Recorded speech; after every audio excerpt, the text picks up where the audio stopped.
মামা, আমার বাচ্চা দুটি আপনার কাছে রেখে যেতে চাই, আমি শিকার করতে যাব। আমার আমার ছোট ভাই আছে, ছোট ভাইয়ের কাছে যা। আমার ছোট ভাই তারপরে গেল ছোট বাঘ মামার কাছে। বাঘ মামার কাছে বলে, মামা আরে ভাগনা, তুই এতদিন ধরে কোথা থেকে আসলি?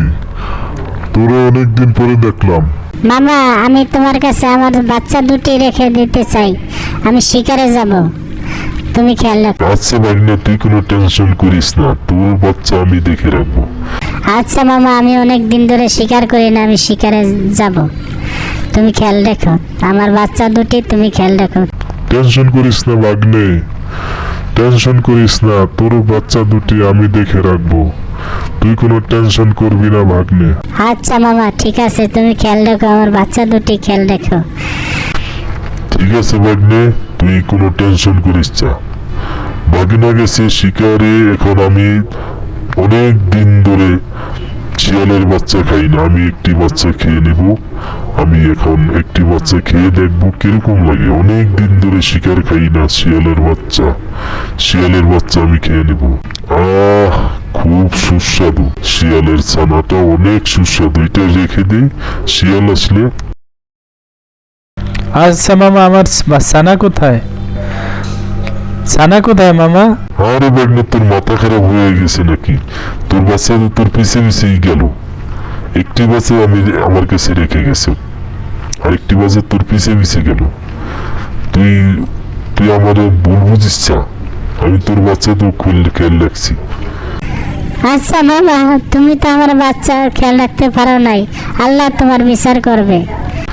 আচ্ছা আরে বাগনা, তুই কোনো টেনশন করিস না, খুঁজে দেখ কোথায় আছে তোর ছানা, তোর পিছে পিছে গেছিল। বাগনা, তুই কোনো টেনশন করিস না। মামা, তুমি অনেক খারাপ কাম করেছো, তোমার কাছে আমি রেখে গেলাম আমার ছানা দুইটা, তুমি রাখতে পারলে না, তোমার বিচার আল্লাহ করব। এরকম করতে করতে এক গাছ তলায় উনি বসে কান্নাকাটি করলো শিয়াল। শিয়াল কান্নাকাটি করতে করতে অনেকক্ষণ কান্নাকাটি করার পরে আসলো ছাগল ভাই। কি হয়েছে ভাইয়া তোমার, তুমি কান্নাকাটি করছো কেন? আরে ভাইয়া, আমার ছানা দুটি রেখে গিয়েছিলাম বাঘ মামার কাছে, বাঘ মামা একটি ছানা খেয়ে নিয়েছে, আমি এখন আমার একটি বাচ্চা পাইতেছি না। আমার বাচ্চাটা কোথায় গেছে, আমার বাচ্চাটা খেয়ে নিয়েছে। ভাইয়া, তুমি কোনো টেনশন করো না, আমি একটি বুদ্ধি দিতেছি। তুমি একটি খরগোশকে মেরে ওটার ভিতরে বিষ ভরে দিয়ে তারপরে তুমি বাঘকে মেরে ফেলো। হ্যাঁ, ঠিক বলেছো ভাইয়া, আমি এটাই করবো, আমি আমার প্রতিশোধ নেব আমার বাচ্চা মারার। হ্যাঁ ঠিক আছে ভাইয়া, তুমি এটাই করো, একটা খরগোশ মেরে তুমি বিষ ভালো করে মিশিয়ে তারপরে বাঘের মামার কাছে নিয়ে যাবো, বাঘ মামা খেয়ে মারা যাবে। হ্যাঁ, তুমি এই বুদ্ধিটাই করো। ঠিক আছে ভাইয়া, হ্যাঁ, তুমি ভালো বুদ্ধি দিয়েছ, আমি আমার বাচ্চা খাওয়ার প্রতিশোধ নেব।